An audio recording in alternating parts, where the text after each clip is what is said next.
بسم اللہ. السلام علیکم یا مولا عباس، اللہم صلی علی محمد و آل محمد. آپ کو پتا زندگی میں جب بھی مشکل میں پھنسا ہوتا ہوں تو آپ کے قدموں کو ہاتھ لگا لیتا ہوں، آپ مجھے دودھ میں سے بال کی طرح نکال لیتے ہیں. اب اندازہ کریں کہ ہماری کیسی لاجک اور کیسی عقل ہے. جی جی. وہ اللہ جس نے اعلان کیا ہے کہ اجیب دعوت الداعی اذا دعان، کہ میں ہر وقت ہر جگہ پکارنے والے کی پکار کو سنتا نہیں، قبول کرتا ہوں. اللہ، جس نے یہ اعلان کیا ہے اس کے بارے میں ہمیں شک ہے کہ ڈائریکٹ نہیں سنتا. سبحان اور جو اللہ، منو سبحان مٹی کے اللہ، نیچے پڑا ہے، سبحان جس کے بارے میں قرآن کہتا ہے انک لا تسمع الموتى، سبحان اللہ. کہ آپ مردوں کو نہیں سنا سکتے، جی. اس کے بارے میں ہمیں یہ یقین ہے کہ یہ ڈائریکٹ سنتا ہے. سبحان اللہ، اصل میں یہ عقیدے کی بات ہے. بالکل صحیح. السلام علیکم دوستو، میرا نام ہے حسیب شفقت اور آپ دیکھ رہے ہیں ہسی ٹی وی.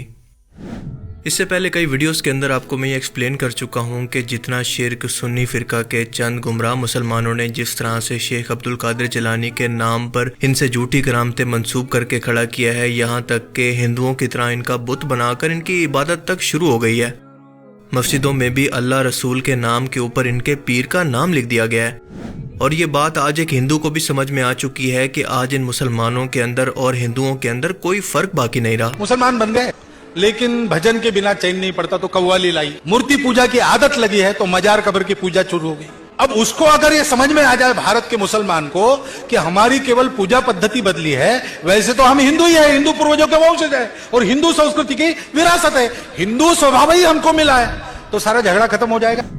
بالکل اسی طرح سے اہل تشیع فرقہ کے گمراہ مسلمانوں نے یہ شرک حضرت مولا علی علیہ السلام کے نام پر شروع کیا ہوا ہے اور ایسی گستاخانہ اور بت پرستوں والی رسمیں شروع کر دی ہیں جن کو دیکھ کر فرق کرنا مشکل ہو جاتا ہے کہ ان میں اور بت پرستوں کے اندر آخر کیا فرق باقی رہ گیا.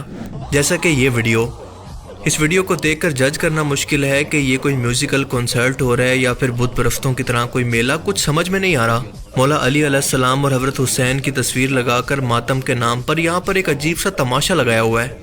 ذرا ایک لمحے کے لیے تصور کریں کہ ایک تصویر، ایک مورتی لگا کر اس کے سامنے عبادت کی طرح شرک کیا جا رہا ہے. یہاں تک کہ امام حسین علیہ السلام کا ایک بت بنا کر، مجسمہ بنا کر ان سے مدد مانگنا شروع کر دیا گیا ہے. جی ہاں، ذرا یہ ویڈیو دیکھیں. علیکم یا ابا عبداللہ الحسین، السلام علیکم ورحمۃ اللہ وبرکاتہ. اللہم صلی علی محمد و آل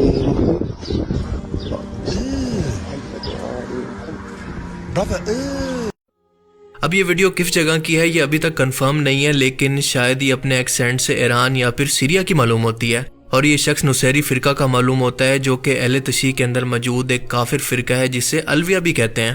شام کا سابق ڈکٹیٹر بشار الاسد کا تعلق بھی اسی فرقے سے ہے. خود اہل تشیع فرقہ بھی اس فرقے کو آن نہیں کرتا کیونکہ اس فرقے کا ماننا ہے کہ مولا علی علیہ السلام معاذ اللہ خدا تھے. یہ لوگ حضرت علی کو اللہ کا مظہر یا پھر اللہ مانتے ہیں، جو کہ اسلام کے بنیادی عقیدے یا پھر توحید کے خلاف ہے.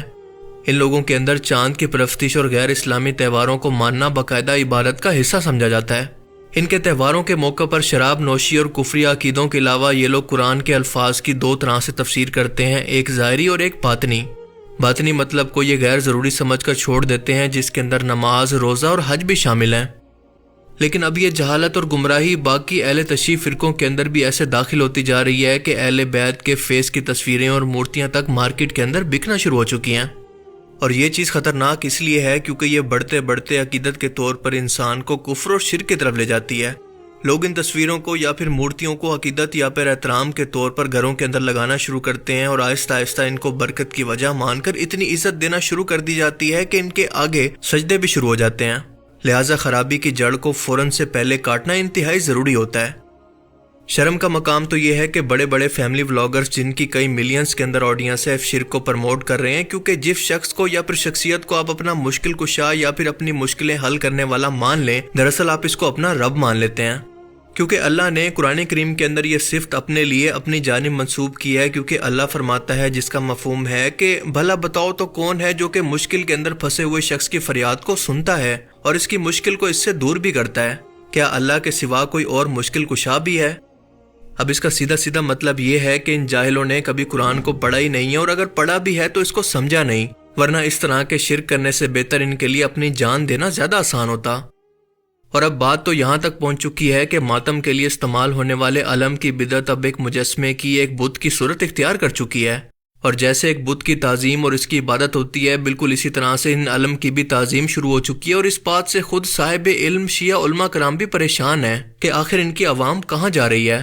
زلجنا تک بات تھی، اب تو دھیرے دھیرے علم بھی مکمل مجسمہ بنتے جا رہے ہیں۔ آج ہمارے ہو رہا ہے، آج باقاعدہ مکمل علم بھی ایک انسان کی شکل میں بن جاتا ہے، یعنی آج علم بھی نکل رہا ہے تو ایک مکمل مجسمہ بنا کر نکالا جا رہا ہے۔ کسی جاندار کا مجسمہ بنانا مذہب اہل بیت پر حرام ہے۔ شیعہ مذہب میں کسی بھی جاندار کا مجسمہ بنانے کی مذہب اجازت نہیں دیتا ہے، جو بنا رہا ہے وہ حرام کام کر رہا ہے۔ اب ظاہر ہے کہ جب یہ لوگ ماتم کو، ذوالجناح اور علم جیسی بدعات کو دین کا حصہ بنا کر لوگوں کے سامنے اس کو ثابت کریں گے تو اس کا نتیجہ تو یہی نکلے گا، پھر یہ شور کیسا؟ اللہ کے رسول نے تو یہ فرما دیا تھا کہ ہر بدعت گمراہی ہے اور ہر گمراہی جہنم میں لے جانے والی ہے۔ اپنی وفات سے کچھ عرصہ پہلے تک بیماری کی حالت کے اندر بھی آپ کو امت سے صرف شرک کا خوف تھا۔ حدیث شریف کے اندر آتا ہے جس کا مفہوم ہے کہ جب آپ کی دو پاک بیویاں آپس میں ایتھوپیا کے گرجا گھر کی خوبصورتی کے بارے میں یہاں پر لٹکی تصویروں اور یہاں کی مورتیوں کی تعریفیں کرنے لگی تو آپ نے بیماری کی حالت کے اندر اٹھ کر فرمایا کہ یہی تو اس امت کی سب سے بڑی خرابی تھی کہ جب ان لوگوں کے اندر کوئی نیک شخص فوت ہو جاتا تو اس کی قبر کو سجدہ گاہ بنا لیتے، اس پر مجاور بن کر بیٹھ جاتے، اور میں تمہیں قبروں کو پکا کرنے سے، ان پر عمارت بنانے سے اور اس پر مجاور بن کر بیٹھنے سے منع کرتا ہوں۔ پر آپ دیکھیں کہ آج امت نے بالکل اس کا الٹ شروع کر دیا ہے، اور یہ لوگ آج کے ٹائم کے اندر اس شرک کے اندر، اس اندھی تقلید کے اندر اتنا گر چکے ہیں کہ اگر آج آسمان سے فرشتے بھی اتر کر انہیں حق بات بتائیں تو یہ ان کو بھی کہیں گے کہ کیا ہمارے باپ دادا غلط تھے؟ کیا تم ان سے بھی زیادہ جانتے ہو؟ اگر آپ کو یقین نہ آئے تو ان لوگوں سے اس موضوع پر بات کر کے دیکھ لیں، الا ماشاءاللہ کوئی آپ کی بات سننے کے لیے تیار بھی نہیں ہوگا۔ اب جو لوگ کہتے ہیں کہ اللہ کے رسول نے فرمایا تھا کہ مجھے تم سے شرک کا خوف نہیں، وہ دراصل جھوٹ بولتے ہیں۔ دراصل آپ صلی اللہ علیہ وسلم کے اس فرمان کا مطلب تھا کہ میری پوری امت کبھی بھی شرک پر اب جمع کبھی نہیں ہوگی، اور اس بات کا ثبوت ہے حضرت عائشہ کا وہ فرمان جس کے اندر وہ فرماتی ہیں کہ اگر ہمیں اس بات کا ڈر نہ ہوتا کہ لوگ رسول اللہ کی قبر کو سجدہ گاہ اور شرک کی جگہ بنا لیں گے تو ہم ہر زائرین کے لیے رسول اللہ کی قبر کو ایسے ہی کھلا چھوڑ دیتے کہ جو بھی مسلمان چاہے جب بھی چاہے رسول اللہ کی قبر کی زیارت کے لیے آ سکتا تھا۔ تو اب ذرا بتاؤ کہ اگر امت سے شرک ختم ہو گیا ہے تو کیا یہ بات حضرت عائشہ کو پتہ نہیں تھی؟ آج ذرا آپ تصور کر کے دیکھیں کہ مسلمانوں کے دو بڑے فرقوں کے اندر زیادہ تر تعداد مسلمان ہو کر بھی کفر و شرک کے اندر، گمراہی کے اندر گر چکی ہے۔ ان فرقوں کے مولویوں نے خود انہیں شرک پر لگا دیا ہے، تو ذرا سوچیں کہ دجال ان لوگوں کے ایمان کا کیا حال کرے گا۔ تب جا کر آپ کو سمجھ میں آئے گا کہ اسے قرب قیامت کا سب سے بدترین فتنہ کیوں کہا گیا۔ صرف مسلمان گھر کے اندر پیدا ہونا کوئی فضیلت نہیں ہے جب وہ شخص پوری زندگی شرک و بت پرستی کے اندر گزار دے، کیونکہ قیامت کے دن ایسے شخص کا انجام انہی بتوں اور مجسموں کے ساتھ جہنم کے اندر ہوگا جنہیں وہ دنیا کے اندر اپنی مدد کے لیے پکارا کرتا تھا۔ اللہ تعالیٰ سے دعا ہے کہ وہ ہمیں سمجھنے کی اور نیک عمل کرنے کی توفیق عطا فرمائے، آمین۔